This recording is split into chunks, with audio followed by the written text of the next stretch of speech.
Equivalence relation. A relation R in a set B is said to be an equivalence relation if R is reflexive, symmetric, and transitive. Example 1. Show that the relation R in the set B of integers given by R equal to xy, where 2 divides x minus y, is an equivalence relation. Solution. Step 1. To check for reflexivity. The relation R is reflexive as 2 divides x minus x for all x belonging to z, that is true for all x belonging to real numbers. Step 2. To check for symmetricity. If xy belongs to R, then 2 divides x minus y. Therefore, 2 divides y minus x. Hence, yx belonging to R, which shows that R is symmetric. Consider x equal to 4, y equal to 8, such that 4, 8 belonging to R. So x minus y is equal to 4 minus 8 equal to minus 4 is divisible by 2. Also, y minus x is equal to 8 minus 4 equal to 4 is divisible by 2. So 8, 4 belonging to R, which shows that R is symmetric.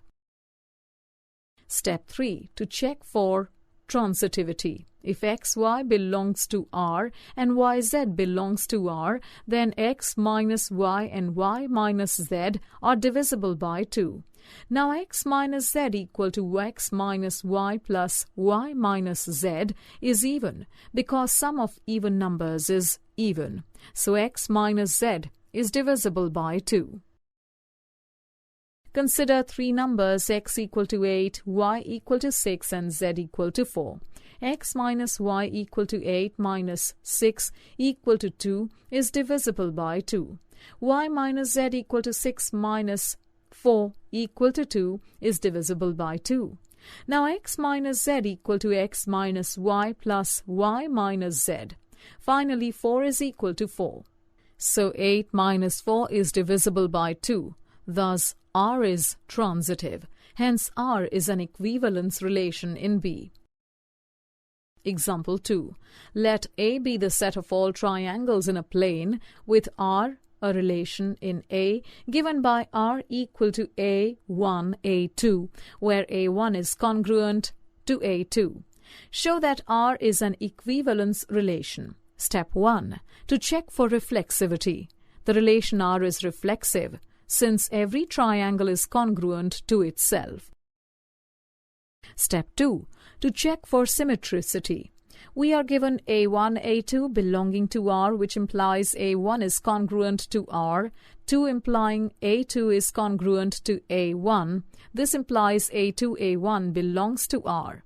Hence, R is symmetric. Step 3. To check for transitivity. We have A1, A2, A2, A3 belongs to R, which implies A1 is congruent to A2 and A2 is congruent to A3. Thus, A1 is congruent to A3. This implies A1, A3 belongs to R. Thus, R is an equivalence relation.